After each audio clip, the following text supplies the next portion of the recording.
James Harden and the Houston Rockets finally get a win over the Golden State Warriors in their Western Conference Semifinals series. The Denver Nuggets, meanwhile, even their series against the Portland Trail Blazers after winning Game 4 today. Joining us to discuss the NBA playoffs is basketball legend Eric Menk, the ever outspoken Major Payne. Welcome back to the Score. Thanks for having me back. All right, we'll focus on the Rockets-Warriors series. And you know what? If you're not cheering for any of these two teams, it's actually great that the Rockets won because now we have a series. It's not a lopsided series. So James Harden has been a focal point in the series because he's been complaining about getting non-calls, and now his eye is always... I can't look at his eye because it's really red.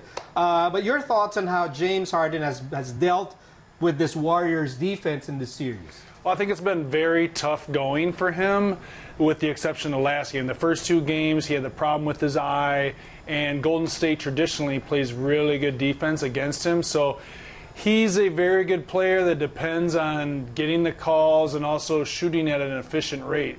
First couple games, he wasn't able to do that. Later in Game 3, he was able to come through with a couple big baskets. But it's tough going. They have a lot of defenders to throw at him that are long, that are smart and athletic. So he's got a tough task ahead of him. So you actually like the defensive game plan set by Golden State for Harden?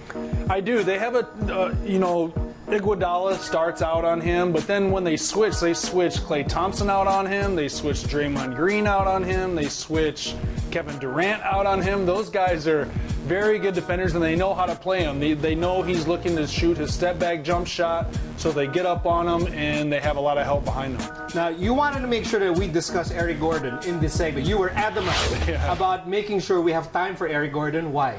Well, Eric Gordon has played some great basketball for them. I actually think he's their second, definitely their third best player. And Steph Curry has to guard somebody out there. So they're trying to attack Steph Curry. They're trying to get switches. But oftentimes Curry is the one guarding Gordon. And Gordon, you saw last game, had 30 points. And if he's able to attack Steph Curry and attack offensively, that's good news for the Rockets. Eric Gordon, really absolute dead shot from Rainbow Country. I don't know if you're willing to move Gordon ahead of CP3 as the second best player on this Rockets team. Would you do that? Well, with the way it's matched up, the way Golden State is matching up, they're putting Klay Thompson on Chris Paul.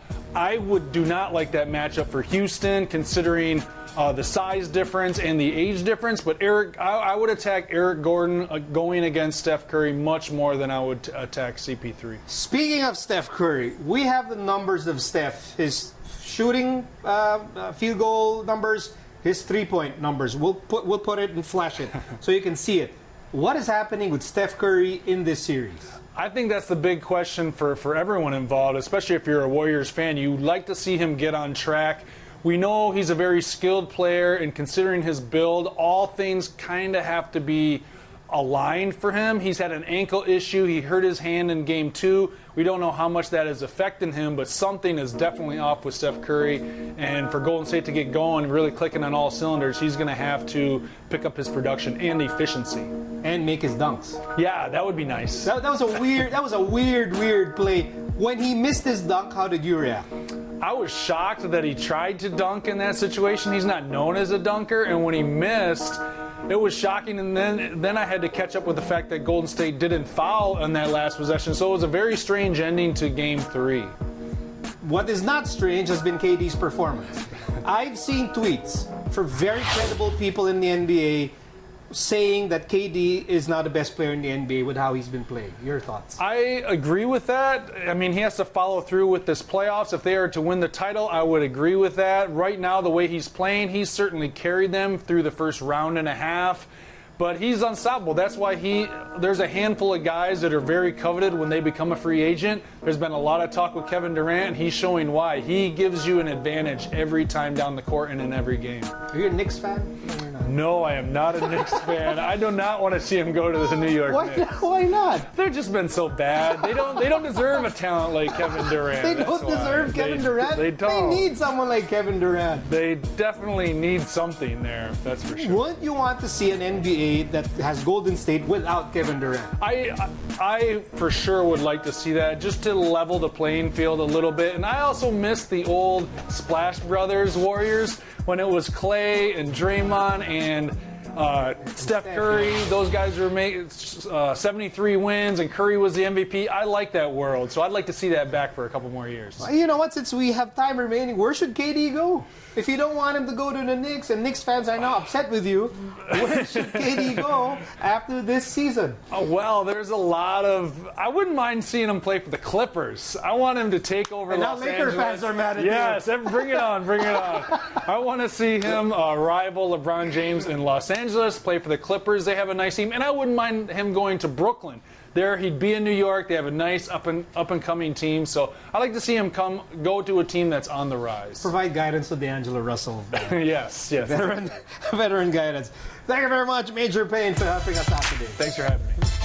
And this has been The Score. I'm Miko Halili. You can also watch The Score on the iWant app for free. And we'll leave you now with a special tribute to LaSalle's late table tennis great, Yan Lariba. We'll see you all again tomorrow.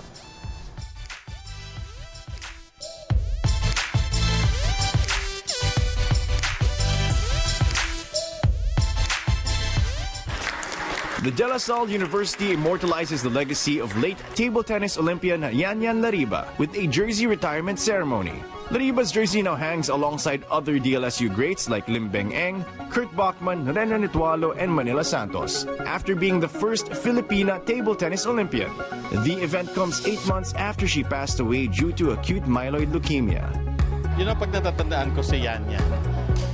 Two things stand out. Una, yung hard work, both in academics and sa kanyang pag-table tennis. Yung second is yung humility. Yan took her talents to Taft and in the UAAP after participating in different regional and national meets like the Palarong Pambansa. There, she took home 3 UAAP championships and 3 MVP titles and was undefeated in 5 years she played, a rare feat in the league. After becoming the country's top female table tennis player, Yan saw action in the 2016 Rio Olympics and was the flag bearer of the Philippine delegation. Of course po, we are very grateful that her jersey has been retired, and thankful also for the De La Salle community for the recognition given to us. And in behalf of my sister, thank you very much. Friends, family, and supporters say Yan Lariba will be remembered not only as a champion athlete, but also as an inspiration to the youth.